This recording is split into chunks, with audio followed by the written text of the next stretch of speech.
Friends, good morning, welcome back to my Mary's lifestyle চ্যানেলে। আমি ভালো আছি, আশা করছি তোমরাও খুব ভালো আছো। তো চলো আজকের দিনটাকে এখান থেকে শুরু করা যাক। সকাল সকাল রেডি হয়ে বেরিয়ে পড়ছি, শ্বশুরবাড়ি যাচ্ছি। তো সামনেই ভোট, তো সেই জন্য আমাকে যেতেই হবে। আর আজকে কিন্তু কর্তামশাই যেতে পারছেন না, তার কারণ ওনার অফিসে যেতে হবে পুনেতে। চলো বেরিয়ে পড়লাম, কিছুক্ষণের মধ্যেই পৌঁছে গেছি একদম স্টেশনে। আর আমাদের ট্রেন হচ্ছে 6:20, যেই ট্রেনটাতে আমি সবসময় যাই। তো ট্রেন চলেও এসেছে। প্রত্যেকটা বার দেখছি ট্রেন লেট, কিন্তু আজকে দেখো ট্রেন অলরেডি এসে হাজির আমার জন্য। তো চলো ট্রেনে আগে বসে যাওয়া যাক।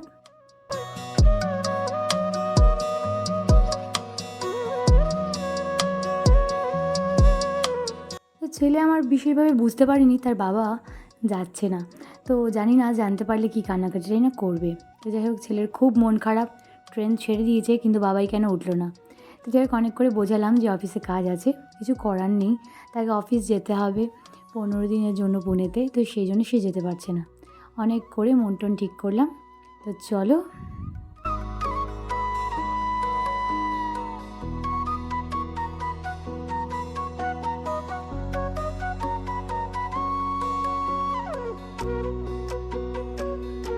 ট্রেন থেকে নেমে বাবা গাড়ি নিয়ে এসেছিলেন, তো আমরা এখন গাড়ি চেপে যাচ্ছি বাড়িতে।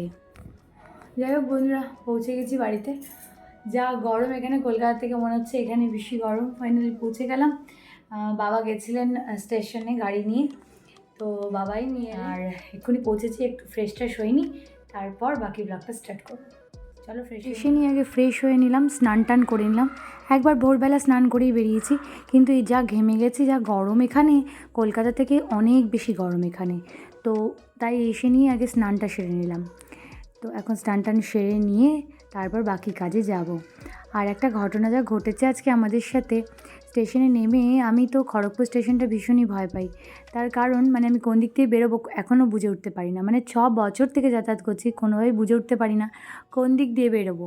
আর ঢোকার সময় কোনো অসুবিধা হয় না, প্ল্যাটফর্মগুলো বোঝা যায়, কিন্তু বেরোনোর সময় আমি খুব ঘাবড়ে যাই। তো যাই হোক, আমি এখন শাক বাছতে বসেছি। তো বাবা শাক এনেছে, একটু ডাল করছি, যেহেতু আজকে বৃহস্পতিবার নিরামিষ সেখানে হয়, নিরামিষ রান্না করছি। তো যাই হোক, স্টেশনে খবরটা বলে নিই। তারপর কোনো রকম খুঁজে খুঁজে খুঁজে খুঁজে ফাইনালি ছেলে আর আমি বেরোলাম। একে তাকে জিজ্ঞেস করে করে করে করে অনেক করে বেরোলাম। যা ভয় পেয়েছি আজকে, আমি বললাম আজকে মনে হয় বেরোতে পারবো না, না করলে 15 মিনিট থেকে আমি স্টেশনের কোন দিক দিয়ে বেরোবো সেটা খুঁজে যাচ্ছি। তো যাই হোক, আমার শাক হয়ে গেছে, ওদিকে করলা ভাজা আর একটু কুঁদরি পোস্ত করব। তো এখন এই কুঁদরি আর সামান্য কয়েকটা পটল ছিল দুটো, সেটাও মা ছোটো ছোটো করে কেটে দিয়েছে। এখানে পটল কুঁদরি দিয়ে একবার একটু পোস্ত করে নেব। আর পোস্তর মধ্যে শুধু পোস্ত নয়, কাজু আছে, এমনি চিনাবাদাম আছে, সব কিছু দিয়ে তাহলে না টেস্টটা অনেক ভালো লাগে। তো যাই হোক, সব কিছু দিয়ে আজকে পোস্তটা করে নিচ্ছি, ছটপট রান্না করে নিচ্ছি। যা গরম, সত্যি এখানে সহ্য করার মতো নয়। ভাবতেই পারছি না যে কলকাতা থেকেও এখানে এত বেশি গরম। তো যাই হোক, রান্নাবান্না করার আগে তো আমাকে 50 বার এখন গুছিয়ে নিতে হচ্ছে, তার কারণ মা যে কোথায় কী রাখে আমি খুঁজে পাই না। তো তাই একটু একটু করে খুঁজে নিচ্ছি, খানিকটা গুছিয়েও নিচ্ছি, কারণ মায়ের হাতে রাখা আর আমি এসে আমার মতো করে রাখি, এটা আমার প্রত্যেকবার গণ্ডগোল হয়। তো যাই হোক, ওই খুঁজে রান্না করতে করতেই আমার অনেকটা সময় চলে যায়। তো এখন কুঁদরি পোস্তটা করে করলাটা হালকা করে একটু ভেজে নেব, ব্যাস তাহলেই রান্না শেষ। আর আজকে নিরামিষ, জানি না ছেলে কী করবে, একদম তো খেতে চায় না নিরামিষ। তো যাই হোক, কিছু একটা ম্যানেজ করে খাওয়াতে হবে। তবে ওর জন্য ডিম সেদ্ধ করে দিয়েছি। তো তবুও আজকাল দেখছি ডিম মাছ খুব একটা পছন্দ করছে না, ছেলের শুধু মাংস, শুধু মাংস। তো যাই হোক, রোজ তো মাংস দেওয়াটা উচিত নয়, আর সেটা হওয়া সম্ভব নয়। তো যাই হোক, এদিকে আমার করলা ভাজাটা প্রায় হয়ে এসছে, তার সাথে গ্যাস মোছামুছি শুরু করে দিয়েছি। যেহেতু আজকে নিরামিষ রান্না, তো বিশেষভাবে মোছার কিছু দরকার হয় না, আর চারিদিকে খুব একটা তেল ফেল ছেটেও না, হালকার মধ্যে আজকে রান্না করেছি।